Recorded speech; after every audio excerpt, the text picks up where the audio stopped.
because Fingolfin is also a very powerful warrior in his own right, but he is also not as strong as Feanor would have been. But he's still like, he has that kind of like, the willingness to stand up, and I think that's kind of like a multiplying factor, you could say, in a way. Yeah, And Morgoth dons his black armor, has the great hammer, which is supposed to be like the hammer of hell, and he's basically. towering over Fingolfin, and they engage in a long duel.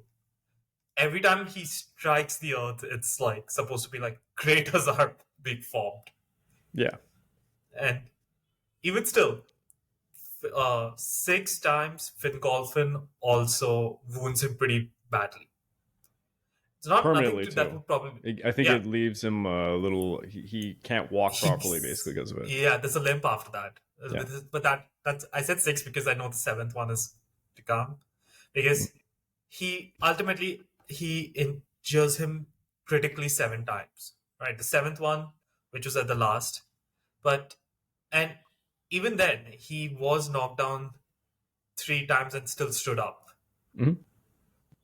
But it's at the end of the battle, he's completely exhausted and spent. Fingolfin, like, I mean, guys fought like the Dark Lord, pretty much a god for a few hours. Yeah. And he trips into one of these craters, and that's when Morgoth smashes him, which is like the death blow. And it's at that moment he stabs him for the seventh time with a sword, which was called Ringel, in his ankle, I think, which causes him to be like walking with a limp. I guess that's also like an Achilles heel. It is a nod to Achilles. Yeah, Everything is. There's always sprinkles of the, different battles with and stuff. Yeah. and not to mention the seven times striking the Dark Lord and three times being knocked down. Yeah. It was also there, and Morgoth was so ashamed actually of this incident, right? Like he's humiliated. Yeah. He actually tears apart Fingolfin's dead body to feed to the wolves. And it is actually at that time, the Thorondor, the king of the eagles, implied also that is sent by Manwë. Because while the Valar are not going to interfere, they have been, no doubt, observing. Mhm.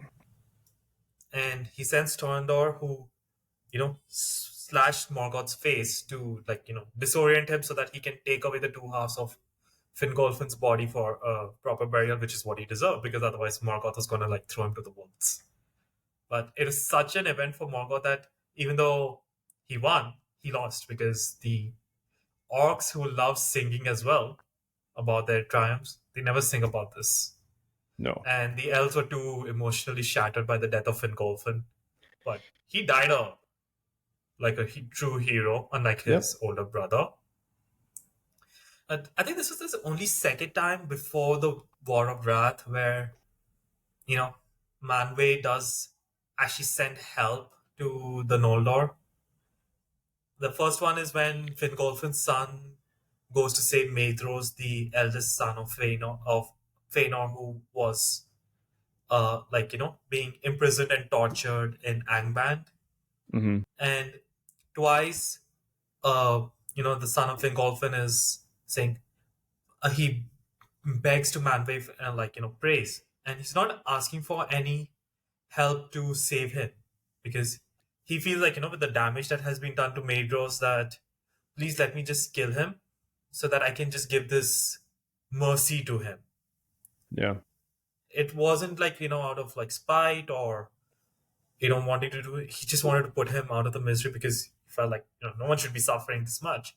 And that's where I think another set of eagles had come to help. This was like well before Fingolfin's death, but this were the only two times I definitely know where the Valar did send some help, because after the first kinslaying, they were pretty pissed off with the Noldor and cursed him. Now, I don't know, I think I'll just ask you this question, okay? Who is your favorite of the two Dark Lords? They Oh, both are active, Sauron. There's and no competition. uh, No competition at all. I don't think I anyone mean, would say Melkor. Morgoth. yeah, I'm with you. It's, I mean, if you like Morgoth, you are liking an emo angry kid with daddy issues. But you also have to Oops. acknowledge Saruman. Saruman is a Dark Lord with a ring, also technically. Yeah. Um, does he get the ring? Somehow. He has a ring. Yes, it's very loosely talked about in the background in the notes. Basically, when Saruman comes to Middle Earth, he becomes, as anyone, people kind of get Saruman the White. Saruman the Way. People even who watch the movies kind of get this understanding because Peter Jackson did a good job portraying the characters very well. Saruman becomes obsessed with the hunt for the ring, and he becomes obsessed with ring craft. He learns everything about how the rings were crafted, and it is said that it's believed he created his own ring because he was trying to basically figure out how to dominate like Sauron did. So it's kind of his own one ring. Yeah, and the reason It's not why a like a ring of power, it like could what be was given. it could be his version of a ring of power because we don't know what he learned. He learned as much as he could about the crafting of the rings of power. How far could he have gone? We don't know. But the reason why I give credence to this is Saruman has Uruk, his Urukais that follow him. The Urukais, why would they follow him? True enough, I guess. He's amplifying himself using the ring just like Sauron does. And there's this very curious passage when Aragorn, Legolas, and Gimli are chasing the Uruk-hai because they had captured Merry and Pippin. Aragorn says there is some kind of like evil magic making these Uruks move faster, not have to eat and do all this stuff. And this And is not to kind of mention a hint. be in the sun, Yes, because exactly. that actually was something like these creatures were not supposed to do. Well, that's They because he burn was from the sun. breeding. It's alleged that he's breeding half man, half uruks, and that's what they are. But we don't know because it's all conjecture in the end. But the idea that he might have his own little ring of power, it seems very likely because how can he dominate or influence uruks far away from himself and stuff? It doesn't really make sense. Because yes, he promises them better things than what Sauron might, but the fear of Sauron is what dominates the orcs. And Sauron is dominating orcs as far as the Misty Mountains and Angmar. It doesn't make Yeah, sense that Saruman was able to basically have such a large contingent of possibly 10,000 Uruks. It doesn't really make much sense unless he did have his own one ring. Well, ring. We'll yeah. call it one I ring. mean, I guess if we were talking about One Rings, if like because I've played like Shadow of War and Shadow of Mordor, I love because you those work games, with by the the way. spirit of. Sorry. Yeah, I 100%ed both. The second game is a Yeah. hard one to 100%. Man, the late game Uh, grind is real.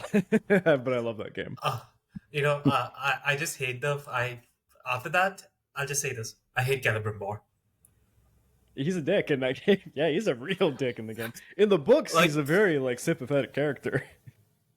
no, in the game you're like, nah, because in the aftermath, right? But he actually also doesn't get to go back to Valinor in spirit because he's also a descendant of the House of Feanor. Of course. But I mean, everybody who But crafts things is, right? So it's kind of, yeah, yeah. but it's you got to say, right, like the way because Talion's intent, he succumbed, right, to the Yes. rape, but his intention was genuinely noble. He just wanted to delay the the arrival, Yeah. so that Gondor has a few more decades to prepare itself. Prepare itself. So the guy definitely is a great one, but yeah. Yeah. But back to your question, why Sauron over Morgoth? Morgoth is almost comical in how he loses because of it's really stupid stuff. Whereas Sauron, for all the things that you can point out as his faults, masterful strategy. Waits, very patient guy. He's extremely patient. He was able to defeat Numenor through patience. He was able Yeah, to it's divide all of his and enemies through patience. Yeah.